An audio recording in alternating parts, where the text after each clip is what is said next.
সুপ্রিয় দর্শক, আসসালামু আলাইকুম। আপনাদের সবাইকে স্বাগত জানাচ্ছি এখনকার আলোচনায়। আপনাদের সঙ্গে আছি আমি সিরাজুল ইসলাম। দর্শক, ইরান এবং আমেরিকার মধ্যে যে রাত গেল, এই রাতে ব্যাপক মাত্রায় সংঘর্ষ হয়েছে। আমেরিকা তাদের নির্দেশনা মতো ওমান উপকূল দিয়ে একটি জাহাজ হরমুজ প্রণালী পার করার চেষ্টা করছিল, কিন্তু ইরান তাকে বাধা দেয়। ইরানের বাধা বা সিগন্যাল অমান্য করলে ইরান সেই জাহাজের উপর ড্রোন হামলা চালায়। ড্রোন হামলা চালানোর পর আমেরিকা ইরানের বিভিন্ন অঞ্চলে হামলা চালিয়েছে, এমনকি রাতে রাজধানী তেহরানের উপরেও হামলা চালানোর চেষ্টা করেছে বলে খবর পাওয়া গেছে। সেখানে এয়ার ডিফেন্স সিস্টেম অ্যাক্টিভেট করা হয়েছিল। এছাড়া খুজেস্তান প্রদেশ, ইরানের মধ্যাঞ্চল, এরপরে পুরো দক্ষিণ উপকূলীয় অঞ্চল, এই সমস্ত বিভিন্ন জায়গায় হামলা চালিয়েছে। আমি যা দেখলাম তাতে প্রায় 170টা বা তার কাছাকাছি লক্ষ্যবস্তুতে আমেরিকা হামলা চালিয়েছে। তাহলে বোঝাই যাচ্ছে বড় রকমের হামলা চালিয়েছে আমেরিকা। এর জবাবে ইরান কুয়েত, বাহরাইন, কাতার এবং জর্ডানের বিভিন্ন সামরিক ঘাঁটি এবং লক্ষ্যবস্তুতে হামলা চালিয়েছে ইরান ব্যালিস্টিক ক্ষেপণাস্ত্র এবং ড্রোন দিয়ে। এই হামলা পাল্টা হামলার ভেতরেই ইরান হরমুজ প্রণালী সম্পূর্ণভাবে বন্ধ ঘোষণা করেছে। তার মানে সারা বিশ্ব আবার নতুন করে ব্যাপকভাবে জ্বালানি ঝুঁকির মধ্যে পড়ল। কারণ হরমুজ প্রণালী বন্ধ হলে কোনোভাবেই তেল এবং গ্যাসের বিরাট অংশের চালান পরিবহন করা সম্ভব হবে না। এ অবস্থায় পরিস্থিতি আসলে কোথায় যাচ্ছে? এর মধ্যে আমি দুটো মৃত্যুর খবর দিয়ে রাখি আপনাদেরকে। কাতারের সাবেক আমির শেখ হামাদ বিন খলিফা, তিনি 74 বছর বয়সে মারা গেছেন। এপাশে আমেরিকার সিনেটর লিন্ডসে গ্রাহাম, রিপাবলিকান দলের সিনেটর এবং অত্যন্ত উগ্রবাদী লোক ছিলেন তিনিও মারা গেছেন 71 বছর বয়সে। তিনি কিন্তু ইরানের উপরে কঠোর সামরিক অভিযান, ইরানের তেল ক্ষেত্র দখল, ইরানের সামরিক বাহিনীকে একদম কমপ্লিটলি ধ্বংস করা এবং ইসরায়েলের পক্ষে তার শক্ত অবস্থান ছিল। এই সম্প্রতিও তিনি ইরানকে ধ্বংস করে দেওয়ার জন্য বলেছিলেন। সেই লিন্ডসে গ্রাহাম মারা গেছেন। তিনি ছিলেন ডোনাল্ড ট্রাম্পের অত্যন্ত ঘনিষ্ঠ একজন ব্যক্তি। তো সুপ্রিয় দর্শক, আমরা যখন ইরান এবং আমেরিকার মধ্যে এই রকমের সংঘর্ষের খবর শুনছি, দেখছি, জানছি, এর ভিতরে আরেকটি খবর বের হয়েছে যেটা বড় রকমের একটা যুদ্ধের আশঙ্কা তৈরি করেছে। সেটি হচ্ছে আমেরিকা নাকি খার্ক দ্বীপ দখল করে নেওয়ার প্ল্যান করছে এবং ইরানের ভেতরে স্থল অভিযান চালানোর চিন্তা করছে এবং এগুলোর মূল লক্ষ্য হচ্ছে হরমুজ প্রণালী উন্মুক্ত করা এবং ইরানের সামরিক বাহিনীকে একেবারে কলাপস করে দেয়া।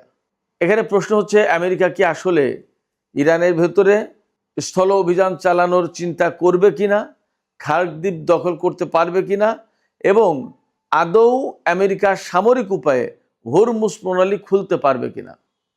সুপ্রিয় দর্শক, আমরা এই সমস্ত বিষয় নিয়ে এখন বিস্তারিত আলোচনা করব।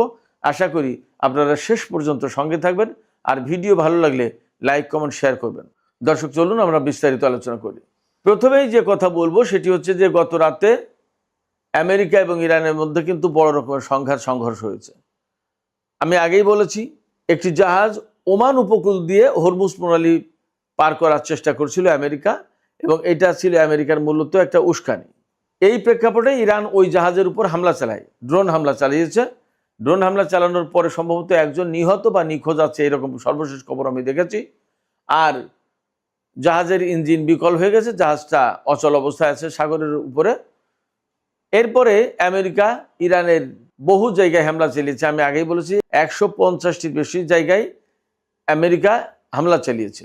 এখানে লক্ষণীয় ব্যাপার, আমেরিকা বিমান হামলার পাশাপাশি বাহরাইন এবং কুয়েত থেকে ভূমিতে নিক্ষেপযোগ্য ক্ষেপণাস্ত্র দিয়ে হামলা চালিয়েছে।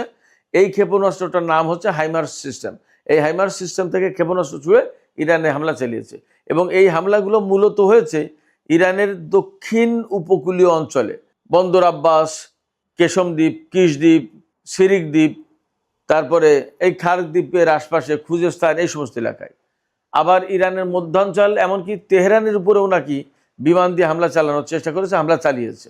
এইরকম একটা প্রেক্ষাপটে একেবারে আলটিমেটলি ইরানও পাল্টা জবাব দিয়েছে এবং পাল্টা জবাবে ইরান কোথায় কোথায় হামলা চালিয়েছে, কুয়েতের মার্কিন বিমান ঘাঁটি, সামরিক ঘাঁটিগুলো লক্ষ্য করে, বাহরাইনে হামলা চালিয়েছে, কাতারের আলুদেদ ঘাঁটিতে হামলা চালিয়েছে। আপনারা সবাই জানেন যে কাতারের আলুদেদ ঘাঁটি আমেরিকার সেন্টকমের এই মধ্যপ্রাচ্য অঞ্চলের সদর দপ্তর। আর হামলা চালিয়েছে জর্ডানের বিভিন্ন বিমান ঘাঁটিতে, বিশেষ করে প্রিন্স হাসান বিমান ঘাঁটি লক্ষ্য করে ইরান হামলা চালিয়েছে। ইরানের এই হামলায় আমেরিকার যে সমস্ত ক্ষয়ক্ষতি হয়েছে তার কিছু কিছু তথ্য এসেছে। কুয়েতে মার্কিন পেট্রিয়ট ক্ষেপণাস্ত্র প্রতিরক্ষা ব্যবস্থার একটা যে স্থাপনা ছিল, এই ব্যবস্থার উপর হামলা চালিয়েছে, সেখানে হামলা চালিয়েছে, এটা ধ্বংস হয়েছে। এরপরে মার্কিন সামরিক বাহিনীর গোলা বারুদের যে ডিপো, সেই ডিপোর উপর হামলা চালিয়েছে। তার মানে ধরে নেওয়া যাচ্ছে গোলা বারুদের ডিপোতে হামলা চালালে, যেহেতু ওগুলো বিস্ফোরক, ওটা মোটামুটি ধ্বংস হয়ে গেছে বলে ধরে নেওয়া যায়। এছাড়া কুয়েতে একটি রাডার স্থাপনার উপর হামলা চালিয়েছে ইরান। এগুলো হলো কুয়েতে। এরপরে বাহরাইনের ৫ম নৌবহরের ঘাঁটিতে হামলা চালিয়েছে নতুন করে ইরান। সেখানে বাহরাইন ও মার্কিন রাডার সিস্টেম, যোগাযোগ ব্যবস্থা, এই সমস্ত জায়গায় হামলা চালানো হয়েছে ইরানের পক্ষ থেকে। কাতারের আলুদেদ বিমান ঘাঁটিতেও ব্যালিস্টিক ক্ষেপণাস্ত্র দিয়ে ইরান হামলা চালিয়েছে। সেখানে যুদ্ধ বিমান মেরামত কেন্দ্র এবং কমান্ড অ্যান্ড কন্ট্রোল সেন্টার ধ্বংস হয়েছে কাতারে।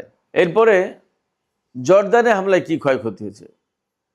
ইরানের আইআরবি প্রতিবেদনে বলা হয়েছে যে জর্দানে যে জায়গায় হামলা চালিয়েছে সেখানে সেনারা অবস্থান করছিল, মার্কিন সেনারা। পাশাপাশি সেখানে MQ-9 রিপার যে ড্রোন, এই ড্রোনের হ্যাঙ্গারে হামলা চালিয়েছে। তাতে ধারণা করা হচ্ছে বেশ কিছু ড্রোন ক্ষতিগ্রস্ত বা ধ্বংস হতে পারে। এই হলো মোটামুটি যুদ্ধের ক্ষয়ক্ষতির আপাতত বিবরণ। এর ভিতরে সবচেয়ে বড় যে ঘটনাটা ঘটেছে সেটি হচ্ছে হরমুজ প্রণালী বন্ধের ঘোষণা দিয়েছে ইরান। বলেছে আমেরিকা যতক্ষণ পর্যন্ত এই রকমের হস্তক্ষেপমূলক কর্মকাণ্ড বন্ধ না করবে, হামলা বন্ধ না করবে, ততক্ষণ পর্যন্ত হরমুজ প্রণালী আর ইরান খুলবে না। তার মানে দাঁড়াচ্ছে এই হরমুজ প্রণালী দিয়ে প্রতিদিন প্রায় 2 কোটি ব্যারেল তেল রপ্তানি হতো। পাশাপাশি ব্যাপক পরিমাণে গ্যাস এবং তেলজাত পণ্য, আরও অনেক কিছু, সেই সমস্তগুলো এখন পরিবহন করা বন্ধ হয়ে গেল। তার মানে সারা বিশ্ব মারাত্মকভাবে তেল সংকট, জ্বালানি সংকটের মধ্যে ঢুকে গেল এবং আবার পণ্য মূল্য বেড়ে যাবে। প্রতিটি দেশে, প্রতিটি জনপদে অর্থনৈতিক সংকট তৈরি হবে, মূল্যস্ফীতি বাড়বে এবং কোনো দেশে এই সংকটকে কেন্দ্র করে বড় রাজনৈতিক সংকটও তৈরি হতে পারে। এখন এই পরিস্থিতিতে কি হবে? আমেরিকা কি ইরানকে জোর করে এই হরমুজ প্রণালী খুলে দিতে বাধ্য করতে পারবে? মনে হয় না। মনে হয় না এই কারণে বলছি, আগে যখন ইরান হরমুজ প্রণালী একদম পুরোপুরি কন্ট্রোল করলো, বন্ধ করে দিল, তখন কিন্তু আমেরিকা সেটা খুলতে না পেরে নানা রকমের চেষ্টা তদবির চালিয়ে, হামলা চালিয়ে যখন খুলতে পারেনি, এমনকি হরমুজ প্রণালীর ধারে কাছেই আমেরিকার কোনো যুদ্ধ জাহাজ, বিমানবাহী রণতরী যেতে পারেনি, তখন ইরানের বন্দরগুলোর উপর আমেরিকা নৌ অবরোধ দিল যে ইরান যদি হরমুজ প্রণালী দিয়ে কারো জাহাজ চলাচল করতে না দেয় তাহলে ইরানের জাহাজও চলাচল করতে পারবে না। সেই নৌ অবরোধ থাকলো, ইরান তো দমে যায়নি বা পড়ে যায়নি, কিন্তু হরমুজ প্রণালী ইরান খুলল না। এই যে চুক্তি করে হরমুজ প্রণালী খুলতে হয়েছে, সেক্ষেত্রে ইরানের সাথে যদি আমেরিকা সামরিক উপায়ে হরমুজ প্রণালী খোলার চেষ্টা করে এবং সেইভাবে ব্যবস্থা নেয়, তাহলে সম্ভবত তারা ভুল করবে। এই হরমুজ প্রণালী খোলা তাদের পক্ষে সম্ভব হবে না। তাহলে উপায় কি? তাহলে উপায় একমাত্র ইরানের সাথে কূটনৈতিক অবস্থায়, কূটনৈতিক পন্থায় একটা মীমাংসার ব্যবস্থা করা। এই কথাই বলেছেন পাকিস্তানের পররাষ্ট্রমন্ত্রী ইসহাক দার আজকে ইরানের পররাষ্ট্রমন্ত্রী সাইয়েদ আব্বাস আরাগচির সাথে টেলিফোনে। তিনি বলেছেন সামরিক উপায়ে এই যে দ্বন্দ্ব সংঘাত, এর ভিতর দিয়ে আসলে সমস্যার কোনো সমাধান হবে না। আবার আপনারা সবাই কূটনৈতিক পথে ফিরে আসেন। ইরান বলছে আমরা তো ছিলামই, আমরা তো এত কিছুর পরেও আমরা কূটনৈতিক পন্থায় ছিলাম আপনাদের সবার আহ্বানে, কিন্তু সেই আমেরিকা যদি কূটনৈতিক সমঝোতা না মানে, আমেরিকা যেখানে প্রতিশ্রুতি দিয়েছে যে হরমুজ প্রণালী কন্ট্রোল করবে ইরান, এখন সেই কথা বলার পরে আবার তারা নতুন করে ইরানের উপর হামলা চালাচ্ছে। ইরান যখন হরমুজ প্রণালী কন্ট্রোল করার চেষ্টা করছে তখন তারা স্যাবোটাজ করছে এবং তারা তাতে বাধা দিচ্ছে। তাহলে তো আমেরিকার সাথে আপোষ সভা মীমাংসা কূটনৈতিক উদ্যোগ কোনো কিছু সফল হবে না। উপায় কি? এই জায়গায় আসলেই সবাই নিরুপায়। কারণ আমেরিকা যতক্ষণ পর্যন্ত তাদের প্রতিশ্রুতি এবং চুক্তি না মেনে চলবে ততক্ষণ পর্যন্ত আসলে এই সমস্যার সমাধান হবে না, এটা একদম পরিষ্কার। সেই জায়গায় আমরা মনে করি যে আমেরিকা যদি ইরানের বিরুদ্ধে যুদ্ধ সংঘাতের ভেতর দিয়ে এই সমস্যার সমাধান করতে চায় তাহলে যুদ্ধই বাড়বে, প্রাণহানি ঘটবে, সহায় সম্পত্তির ক্ষয়ক্ষতি হবে, কিন্তু হরমুজ প্রণালী খোলা তাদের পক্ষে সম্ভব হবে না। শোনা যাচ্ছে হরমুজ প্রণালী খোলার জন্য বা মধ্যপ্রাচ্যের তেল পরিবহন যাতে স্বাভাবিক হয় সেই জন্য আমেরিকা খার্ক দ্বীপ দখল করবে এবং খার্ক দ্বীপে স্থল অভিযান চালাবে, পাশাপাশি ইরানের ভেতরেও স্থল অভিযান চালাতে পারে যাতে ইরানের সামরিক বাহিনীকে কমপ্লিটলি ডিস্ট্রয় করে দেওয়া যায়। কিন্তু আমি নিশ্চিত ইরান কোনো মতেই এই ভয়ে ভীত হবে না যে আমেরিকা ইরানের ভেতরে স্থল অভিযান চালাবে। বরং আমরা যা শুনতে পাচ্ছি তাতে ইরানিরা মার্কিন সেনাদেরকে আমন্ত্রণ জানাচ্ছে যে তোমরা আসো, ভিতরে আসো। কেন ভিতরে আসতে বলছে?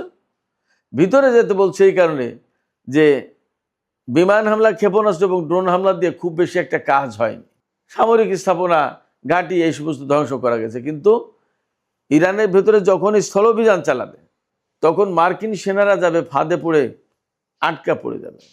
এই আটকা পড়ে যাওয়ার পরে আটকা অবস্থায় ইরানিরা দেবে ব্যাপক মার এবং মার্কিন সামরিক বাহিনীর একটা চূড়ান্ত বিপর্যয় ঘটবে ইরানে। ইরান এই আশায় আছে যে আমেরিকা কবে স্থল অভিযান চালাবে এবং তারা বিপুলভাবে মার্কিন সামরিক বাহিনীকে বিপর্যস্ত করে দেবে। এবং এটা সম্ভব, এটা ভাবার কোনো কারণ নেই যে ইরানের হাতে যথেষ্ট ট্যাঙ্ক নেই, সাঁজোয়া যান নেই, স্থল যুদ্ধ করার জন্য যে সমস্ত উপায় উপকরণ লাগে ইরানের কাছে তা নেই, এটা ভাবার কোনো কারণ নেই। অনেকেই জানে না ইরানের ট্যাঙ্ক শক্তি সম্পর্কে, যেমনটা জানতো না বিমান শক্তি সম্পর্কে তেমনি অনেকে জানে না ইরানের ট্যাঙ্ক শক্তি সম্পর্কে। স্থল অভিযানের সাঁজোয়াজান, ট্যাঙ্ক এবং এই ধরনের বেশ কিছু সামরিক সরঞ্জামের প্রয়োজন। ইরান তা নিজেই উৎপাদন করে, রাশিয়ার কাছ থেকে কিনেছে। তাদের কাছে আগেই মার্কিন কিছু ট্যাঙ্ক, ব্রিটিশের তৈরি ট্যাঙ্ক ছিল, সেগুলোকে সব তারা নিজেরা রিনোভেট করেছে, উন্নত করেছে। আর নিজেরা কারার ট্যাঙ্ক নামে একটা নতুন ট্যাঙ্ক তৈরি করেছে, আরও কিছু কিছু ট্যাঙ্ক তৈরি করেছে, সেগুলো খুবই উন্নত, খুবই ভালো। ফলে মার্কিন বাহিনী এটা ভাবার কোনো সুযোগ নেই, কারণ নেই যে ইরানে অভিযান চালিয়ে তারা খুব সহজে ইরানকে কুপখাত করে দিতে পারবে, প্রশ্ন ওঠে না। বরং স্থল অভিযান চালাতে গেলে মার্কিন বাহিনী ব্যাপকভাবে বিপর্যয়ের মুখে পড়বে। আঞ্চলিক যে সমস্ত প্রক্সি ফোর্স রয়েছে তারা সবাই ইরানের ভেতরেই তখন এই মার্কিন সামরিক বাহিনীর বিরুদ্ধে লড়াই করবে। এবং আপনাদের জানার দরকার যে ইরাক, লেবানন, ইয়েমেন এর প্রত্যেকটা জায়গায় প্রত্যেকটা যোদ্ধা গোষ্ঠী স্থল অভিযানে ব্যাপক পারদর্শী, বহু বছর ধরে তারা যুদ্ধ করছে।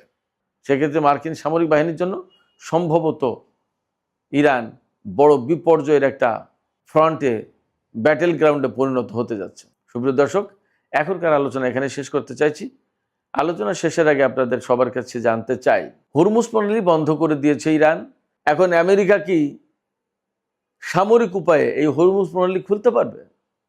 আর আপনাদের কি মনে হয় যে আমেরিকা ইরানের ভেতরে স্থল অভিযান চালালে তাতে ইরান পরাজিত হবে, নাকি মার্কিন বাহিনী ব্যাপকভাবে বিপর্যয়ের মুখে পড়বে? আপনাদের মতামত জানিয়ে কমেন্টে লিখতে পারেন। আর ভিডিও ভালো লাগলে লাইক, কমেন্ট, শেয়ার করবেন এবং চ্যানেলটি সাবস্ক্রাইব করে সাথেই থাকবেন। আপনাদের সবাইকে অনেক অনেক ধন্যবাদ জানিয়ে এখনকার মতো আলোচনা এখানেই শেষ করছি। আল্লাহ হাফেজ।